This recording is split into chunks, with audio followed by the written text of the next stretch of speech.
Welcome to They're All People. Every conversation is a chance to give 1% more than expected. It was 5:47 in the morning on the job site. The floodlights were still on, cutting through the fog, and the sound of diesel engines echoed off the steel. You could feel the tension humming across the yard, boots scuffing the gravel, radios crackling, everyone locked into their own rhythm. That's how mornings usually start out here. Quiet, focused, all business. But when it gets like that, something shifts. We stop seeing the people standing next to us. We just see the roles. That one's the supervisor, that one's management. She's the new hire. And before long, it's not a team anymore, it's just positions moving through a checklist. I remember one morning, someone dropped a wrench. It clattered against the concrete, loud enough to break the silence, but no one looked up, no one reached down, everyone just kept moving. That silence, that tiny gap, it grows. It's not about the wrench, it's about what happens when we stop looking out for each other. When we only see the job title, we miss when someone's struggling. We miss the moment when a simple, "You good?" could change their whole day. And that's when things start to slip. Accidents, burnout, frustration. Not because people don't care, but because they forget to show it. But when you start seeing the person, not the position, everything changes. People speak up, they step in, they cover for each other. The work gets smoother, the site gets safer, and everyone goes home in one piece. That's the real win. So here's the line to remember. It's not roles that build trust, it's people. That's the real win, when people stop working around each other and start working for each other. And that brings us to how we actually build that kind of culture. We call it the 1% assist mindset. It's simple. Think of any busy day. Everyone's stretched thin, juggling tasks, trying to stay ahead.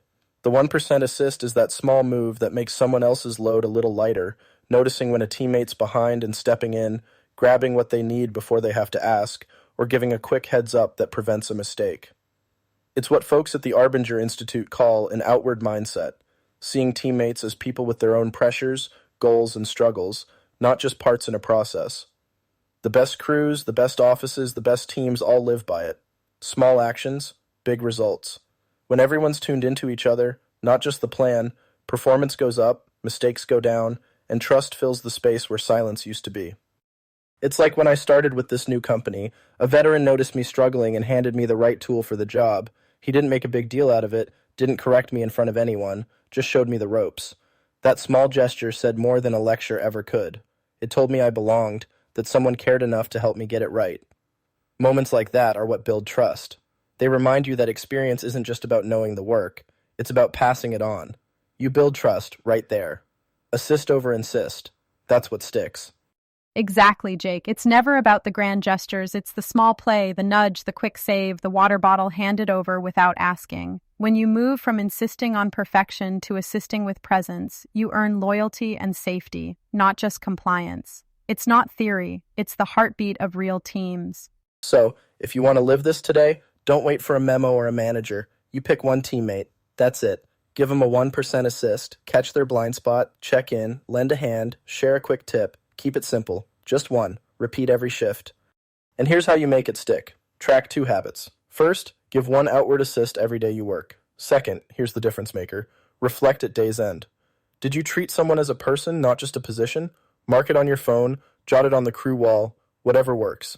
Build that self-accountability muscle.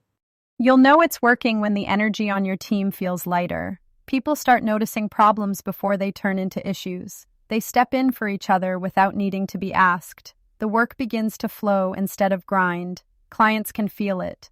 And by the end of the day, everyone heads home a little safer, a little prouder, and a little more connected to the people they work with. These daily assists, that habit of seeing the human first, it's what makes the change real. Be urgent about it. We don't want you to be just good. We want you to be the best. So get after it today. Go make your crew proud, seriously. Take that first step now. You got this. Remember, play the person, not the position. Now get out there and show what remarkable looks like. See you in Chapter 2. You've been listening to They're All People. Don't wait for culture to change. Start it with your next conversation.